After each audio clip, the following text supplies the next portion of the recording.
Hello, welcome to Joe with Joe, here to talk about the future of programmatic marketing.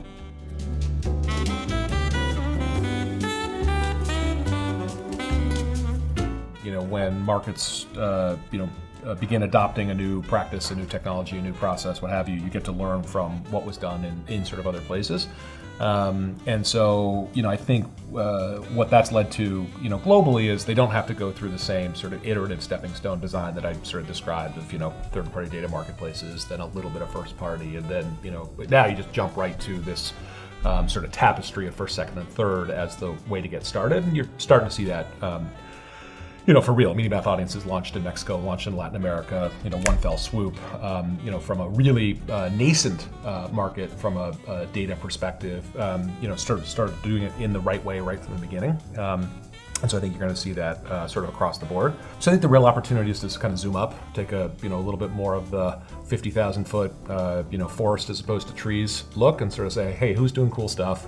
How do I translate the learnings there? Maybe modernize it, maybe localize it, but don't necessarily go through the same evolutionary steps, but kind of do the said leapfrogging.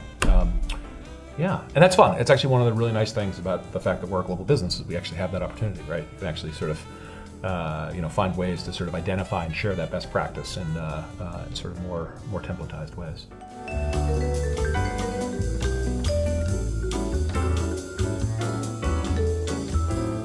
Now you've got the media agencies going out saying, well, here's where I can find people. Now go design creative for me, right?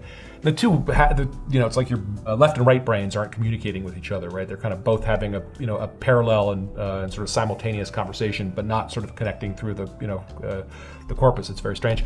But that opportunity to sort of bridge those two things where you're making a very simultaneous decision about, okay, here's who I'm able to reach, at what price at this time, right? Here's the right message to deliver that's highly personalized, sharing the same underlying core, sense of who that person is and sort of the, shared data asset.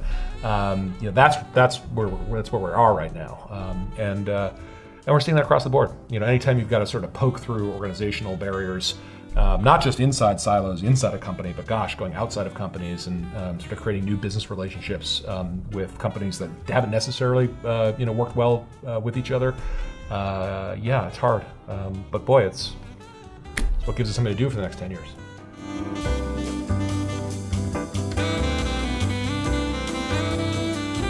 What I really need are data storytellers, right? I really need people that can look at the data, right, post-execution, because now I can assume execution. I know the technology is there. I know I've got traders. I'm good with that. Thank you. I need people who can look at the data and tell me what it means, right? Give it insights, right? Translate it to a client who's 15 hops away from, the technology and the domain and the ecosystem and all the buzzwords and all of the acronyms that we so, adore are literally gobbledygook. Tell me what I'm looking at. Make the data sing, right?